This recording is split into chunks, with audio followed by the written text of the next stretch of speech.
여러분 혹시 지도 한번 펼쳐보세요. 세계에서 가장 큰 섬, 그린란드. 면적이 무려 216만 제곱킬로미터입니다. 한반도의 약 10배예요. 그런데 이 어마어마한 땅덩어리를 소유한 나라가 어디인지 아세요? 바로 덴마크입니다. 네, 그 작은 유럽 국가 덴마크요. 덴마크 본토 면적이 얼마나 되는지 아십니까? 겨우 4만 3천 제곱킬로미터예요. 그린란드의 50분의 1도 안 되는 크기죠. 상식적으로 생각해 보세요. 어떻게 이렇게 작은 나라가 저 거대한 얼음 대륙을 소유하게 된 걸까요? 게다가 덴마크는 유럽에 있고 그린란드는 북아메리카 대륙 근처잖아요. 거리도 무려 3,000km나 떨어져 있어요. 더 충격적인 건 지금도 덴마크가 매년 그린란드에 5억 6천만 달러를 지원하고 있다는 겁니다. 그린란드 전체 세금 수입의 절반이 넘는 돈이에요. 이게 단순한 식민지 착취였다면 왜 이렇게까지 하는 걸까요? 오늘 제가 준비한 이야기는 단순히 영토 확장이나 그런 뻔한 이야기가 아닙니다. 천년에 걸친 바이킹의 모험, 왕가의 정략, 그리고 지금 이 순간에도 계속되고 있는 거대한 지정학적 게임의 비밀이 숨어 있거든요. 세상의 모든 핫한 이슈 리딩과 함께하세요. 구독, 좋아요, 알람 설정 부탁드립니다. 2025년 1월 전 세계가 또다시 그린란드에 주목했습니다. 미국의 새로운 정치 리더십이 그린란드 매입 가능성을 다시 거론했기 때문이죠. 160년 전부터 시도해온 일인데요. 왜 미국은 이토록 그린란드에 집착할까요?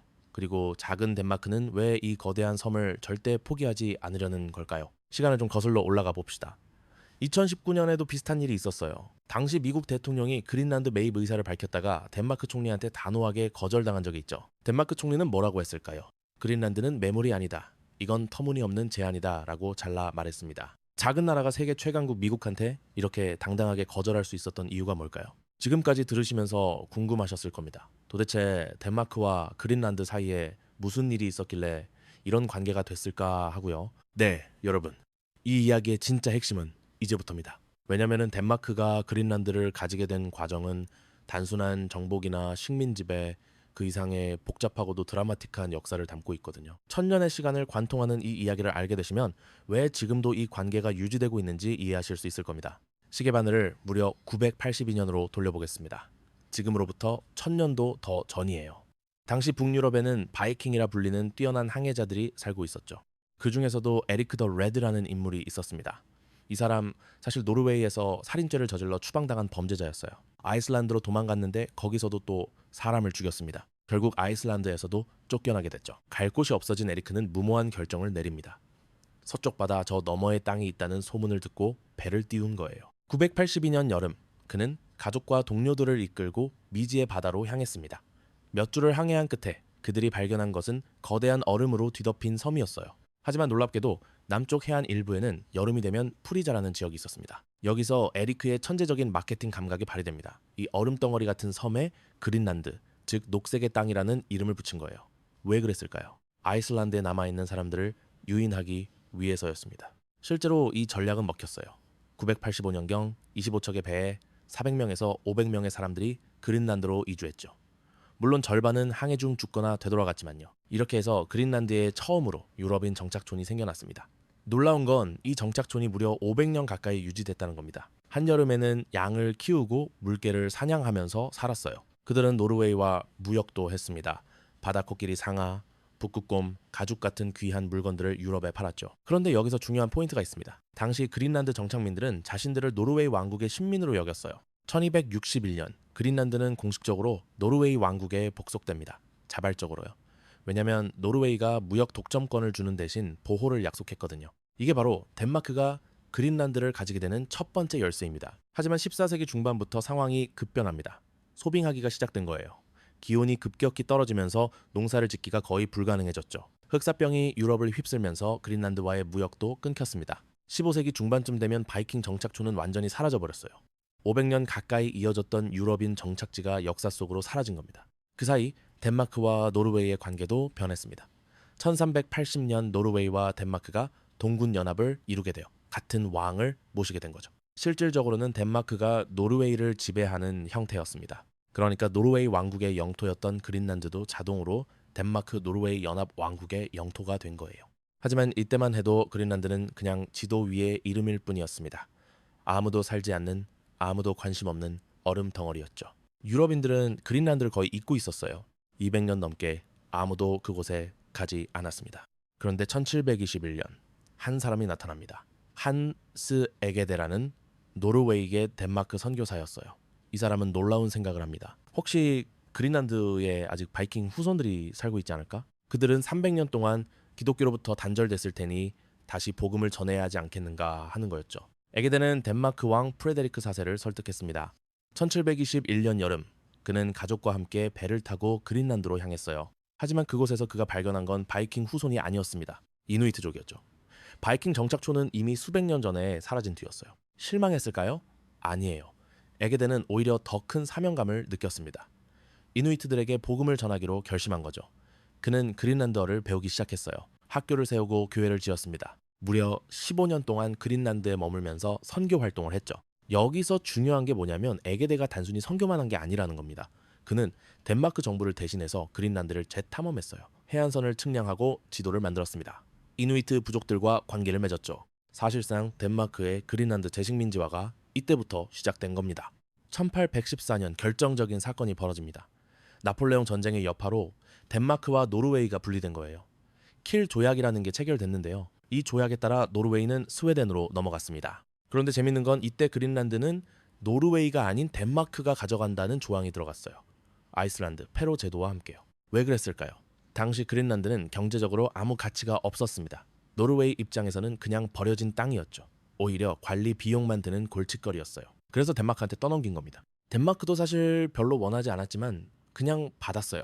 이게 바로 덴마크가 그린란드를 가지게 된 결정적 순간입니다. 하지만 19세기 중반부터 상황이 바뀌기 시작합니다. 그린란드 주변 바다에 고래가 엄청나게 많다는 게 알려진 거예요.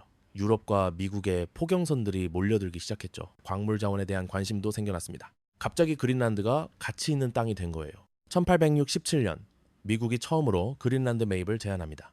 당시 국무장관 윌리엄 슈워드가 알래스카를 러시아로부터 사들인 직후였어요. 그는 덴마크에도 접근했죠. 그린란드를 팔라고요. 하지만 덴마크는 거절했습니다.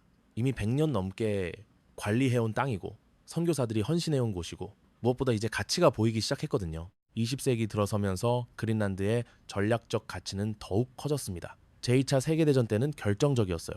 1940년 독일이 덴마크를 점령했을 때 그린란드는 어떻게 됐을까요? 미국이 보호한다는 명목으로 군사기지를 세웠습니다. 지금도 운영되고 있는 툴레 공군기지가 바로 그때 만들어진 거예요. 냉전 시대의 그린란드는 소련을 감시하는 최전방 기지였습니다. 북극을 넘어오는 소련 폭격기를 조기 경보할 수 있는 유일한 위치였거든요. 미국 입장에서는 절대 놓칠 수 없는 전략적 요충지였죠. 1953년 덴마크는 중요한 결정을 내립니다. 헌법을 개정해서 그린란드의 식민지 상태를 공식적으로 종결시킨 거예요. 그린란드를 덴마크의 한 주로 편입시켰습니다. 이누이트들에게도 덴마크 시민권을 줬죠. 투표권도 생겼어요. 이건 정말 중요한 변화였습니다. 단순한 착취 관계에서 벗어난 거거든요. 1919년에는 자치권을 대폭 확대했습니다. 그린란드 자치정부가 만들어졌어요. 내부 행정, 교육, 문화는 그린란드가 알아서 결정하게 됐죠. 덴마크는 국방과 외교만 담당하기로 했습니다. 2009년에는 자치권이 더욱 강화됐어요. 그린란드어가 공식 언어가 됐고 천연자원에 대한 권리도 그린란드가 가지게 됐습니다. 그러니까 지금의 관계는 뭐냐면요. 덴마크가 일방적으로 지배하는 게 아니라 그린란드가 상당한 자율성을 가진 형태예요. 완전한 독립도 아니고 그렇다고 속국도 아닌 독특한 관계죠. 덴마크 왕국의 구성국이라고 보시면 됩니다. 그리고 지금 2025년 현재 그린란드를 둘러싼 긴장감은 오히려 높아지고 있습니다. 왜냐하면 기후변화로 북극 얼음이 녹으면서 새로운 가능성들이 열리고 있거든요. 북극 항로가 열리면 아시아와 유럽을 잇는 항로가 수천 킬로미터 짧아져요. 엄청난 경제적 이익이 발생하는 거죠. 게다가 그린란드 지하에는 엄청난 광물 자원이 묻혀 있습니다. 히토류 매장량이 세계 최대 수준이에요. 석유와 천연가스도 어마어마하게 많을 거라고 추정되죠. 이게 다 채굴 가능해지고 있어요. 얼음이 녹으니까요. 미국만 관심 있는 게 아닙니다. 중국도 적극적으로 움직이고 있어요. 그린란드 광산 개발에 투자하려고 했죠. 러시아도 북극권 영유권을 주장하면서 군사력을 증강하고 있습니다. 이 모든 나라들의 시선이 지금 그린란드에 꽂혀 있어요. 덴마크 입장에서 생각해 보세요. 인구 600만도 안 되는 작은 나라가 이 어마어마한 땅과 자원을 가지고 있는 겁니다. 하지만 동시에 엄청난 부담이기도 해요. 매년 5억 6천만 달러를 지원해야 하고 미국, 중국, 러시아 같은 강대국들의 압박을 받아야 하니까요. 그린란드 주민들은 어떻게 생각할까요? 현재 인구가 약 5만 7천 명입니다. 그중 대부분이 이누이트족이에요. 이들은 독립을 원하는 사람도 많지만 동시에 걱정도 큽니다. 왜냐면 덴마크 지원금이 끊기면 경제가 완전히 무너질 테니까요. 딜레마죠. 2019년 미국이 그린란드 매입을 제안했을 때 그린란드 총리가 뭐라고 했는지 아세요? 그린란드는 매물이 아니다. 우리는 덴마크 것도 아니고 미국 것도 아니다. 우리는 그린란드 것이다 라고 말했습니다. 이게 핵심이에요. 그린란드 사람들은 이제 자기 운명을 스스로 결정하고 싶어 해요. 하지만 현실은 복잡합니다. 완전 독립을 하려면 경제적 자립이 필수인데 지금으로서는 불가능해요. 그린란드 GDP가 약 30억 달러 정도인데 그중 절반 가까이가 덴마크 지원금이거든요. 광물 개발로 돈을 벌 수는 있겠지만 그러려면 외국 투자가 필요하고 그럼 또 다른 형태의 종속이 될 수 있죠. 어떻게 보면 아이러니합니다. 1000년 전 범죄자가 도망쳐서 발견한 땅이 지금은 세계 강대국들이 서로 차지하려고 다투는 전략적 요충지가 됐어요. 한때는 아무도 원하지 않아서 덴마크한테 떠넘겨진 땅이 지금은 세계에서 가장 가치 있는 부동산 중 하나가 된 겁니다. 덴마크가 그린란드를 가지게 된 과정을 보면 우연과 필연이 교차합니다. 바이킹의 모험, 선교사의 헌신, 나폴레옹 전쟁의 여파, 냉전의 긴장, 그리고 지금의 기후변화까지 수많은 역사적 우연들이 겹쳐서 만들어진 결과예요. 하지만 동시에 필연이기도 합니다. 덴마크는 그린란드를 단순히 착취의 대상으로 본 게 아니었어요. 물론 초기에는 식민 지배의 성격이 강했죠. 하지만 시간이 지나면서 관계를 바꿔나갔습니다. 자치권을 주고 시민권을 주고 문화를 존중했어요. 지금도 막대한 재정 지원을 계속하고 있고요. 이게 왜 중요하냐면요. 지금 우리가 사는 세계를 이해하는 열쇠이기 때문입니다. 북극권이 열리고 있어요. 새로운 자원이 발견되고 있습니다. 강대국들의 경쟁이 심화되고 있죠. 그 한가운데 그린란드가 있어요. 앞으로 어떻게 될까요? 그린란드는 독립할까요? 아니면 덴마크와의 관계를 계속 유지할까요?